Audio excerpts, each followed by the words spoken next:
अस्सलाम वालेकुम, welcome to Asha recipes. आज मैं आपको घर की मलाई से जो मक्खन तैयार होता है और फिर उस मक्खन से जो देसी घी निकलता है उसको बनाने का तरीका बता रही हूँ। उम्मीद करती हूँ मेरी आज की रेसिपी आपको पसंद आएगी। आए देखते हैं इसे हमने कैसे तैयार किया। शुरू करते हैं बिस्मिल्लाहिर्रहमानिर्रहीम से। मैंने मलाई के साथ मक्खन निकालने की जो रेसिपी दी थी, उस मक्खन को मैंने 5-6 घंटे के लिए फ्रीज़र में रख दिया था और अब मैं इसका घी निकालने जा रही हूँ। शुरू करते हैं बिस्मिल्लाहिर्रहमानिर्रहीम से। पैन मैंने गर्म करने रख दिया है। दो मलाई के साथ जो हमने मक्खन निकाला था उसकी मैं अब देसी घी हम कैसे निकालेंगे मैं उसकी रेसिपी देने जा रही हूँ। मक्खन निकाल कर मैंने 5-6 घंटे के लिए इसको फ्रीज़र कर दिया था ताकि उसका जो अच्छी तरह से वो जम जाए। अब मैं इसका देसी घी निकालना लगी हूँ। तो ये एक खुले मुँह का बर्तन ले लें और मक्खन रखें।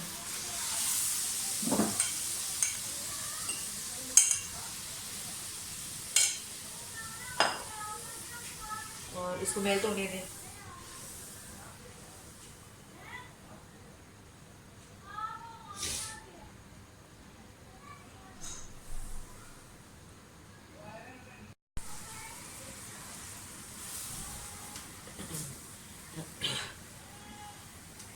मक्खन मेल्ट होना शुरू हो गया है। मैं इसमें 3 लौंग डाल रही हूँ। इससे हमारे जो घी है जो निकलेगा घी उसकी खुशबू बहुत अच्छी हो जाएगी। ये ऑप्शनल है, आप चाहें तो डालें, आप चाहें तो मत डालें, लेकिन अगर आप डालेंगे तो आप खुद ही महसूस करेंगे कि बहुत अच्छी खुशबू है देसी घी की। इसको अच्छी तरह से मेल्ट होने दें।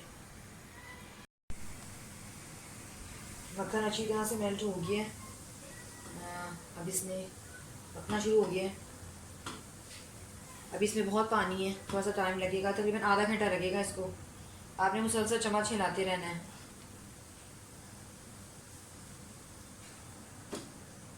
एंड में मैं इसमें 1 चम्मच गंदम का आटा यूज़ करूँगी। उससे ये है कि हमारा जो घी है बिल्कुल लगेगा नहीं नीचे और खुशबू और भी ज़्यादा अच्छी हो जाएगी देसी घी की। इसको भी पकने दें। इसको पकते हुए तकरीबन 10 मिनट हो गए हैं। आप देख सकते हैं कि थोड़ा थोड़ा सा ऑयल आना शुरू हो गया साइड्स पे। अब इस मौके पर इसमें मैं 1 टेबल स्पून गंदम का आटा डाल दूँगी और इसको मुसलसल मिलाऊँगी।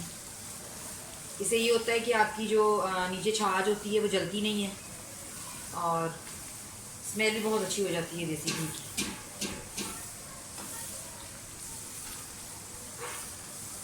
और पानी को जल्दी खुश्क करने में भी आटा मदद देता है।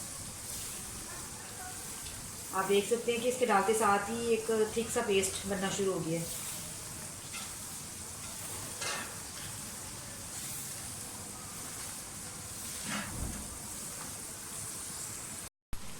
आप देख सकते हैं कि ट्रांसपेरेंट सा घी जो है वो ऊपर आ गया है और जो इसकी छाछ है वो नीचे रह रही है। थोड़ी सी और ब्राउन करूँगी मैं और फिर इसको स्टेन कर लूँगी और फिर आपको दिखाऊँगी। थोड़ा सा और इसको ब्राउन करना पड़ेगा ताकि अच्छी तरह से जो है घी निकल जाए।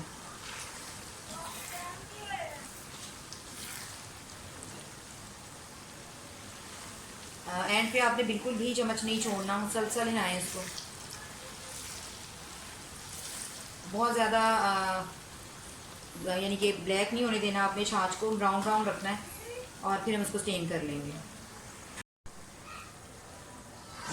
घी हमारा अच्छी तरह से तैयार हो गया है। मैं इसको स्टेन करके आपको दिखाती हूँ और बहुत ज़बरदस्त घी निकला है हमारा। उम्मीद करती हूँ मेरी आज की रेसिपी आपको पसंद आएगी। अगर आपको मेरी रेसिपीज़ पसंद आ रही हैं तो प्लीज़ मेरे चैनल आशा रेसिपीज़ को सब्सक्राइब कीजिए, लाइक कीजिए, शेयर कीजिए। अगली रेसिपी तक के लिए अल्लाह हाफ़िज़।